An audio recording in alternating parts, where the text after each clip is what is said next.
ನನ್ನ ಪ್ರೀತಿಯ D boss Darshan sir ಅವ್ರಿಗೆ ಅರ್ಪಿಸಕ್ಕೆ ಇಷ್ಟಪಡ್ತೀನಿ. Lovely lovely. ಮುಂದಿನ ರೈಸಿಂಗ್ ಸ್ಟಾರ್ ಅವಾರ್ಡ್ ನ ಕೊಡೋದಕ್ಕೆ ರಮ್ಯಾ ಅವರ ಜೊತೆಗೆ ಮೀರಜ್ ಅನ್ವರ್ ಅವರನ್ನ ಸ್ಟೇಜ್ ಮೇಲೆ ಬರಮಾಡ್ಕೋತಾ ಇದೀನಿ.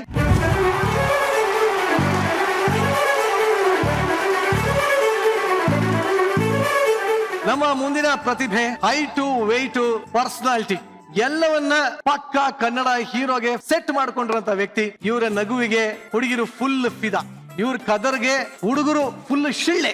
ಮಾಡಿರೋ ಚಿತ್ರಗಳ ಹೆಸರು ಫೈಟ್ ಟು ಲವ್ ಅಂತ ಇದ್ರು. ನಮ್ಮ ಹೃದಯನ ಹೋಲ್ಸೇಲ್ ಆಗಿ ಗೆದ್ದಿರುವಂತ ವೀರ. Let's welcome Dhanveer.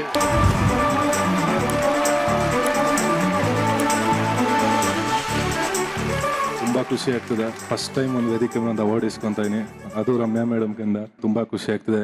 ಈ ಅವಾರ್ಡ್ ನ ಮೊದಲನೇ ನನ್ನ ತಂದೆ ತಾಯಿಗೆ, ಹಾಗೆ ನನ್ನ ಕರ್ನಾಟಕಕ್ಕೆ, ಕನ್ನಡ ಕಲಾಭಿಮಾನಿಗೆ, ನನ್ನ ಒಂದು ಸಿನಿಮಾಯಿಂದ ಪರಿಚಯಿಸಿದಂತ ನನ್ನ ಸುನಿ ಸರ್ಗೆ, ಹಾಗೆ ನನ್ನ ಪ್ರೀತಿಯ ಡಿ ಬಾಸ್ ದರ್ಶನ್ ಸರ್ ಅವ್ರಿಗೆ ಅರ್ಪಿಸಕ್ಕೆ ಇಷ್ಟಪಡ್ತೀನಿ. Lovely lovely.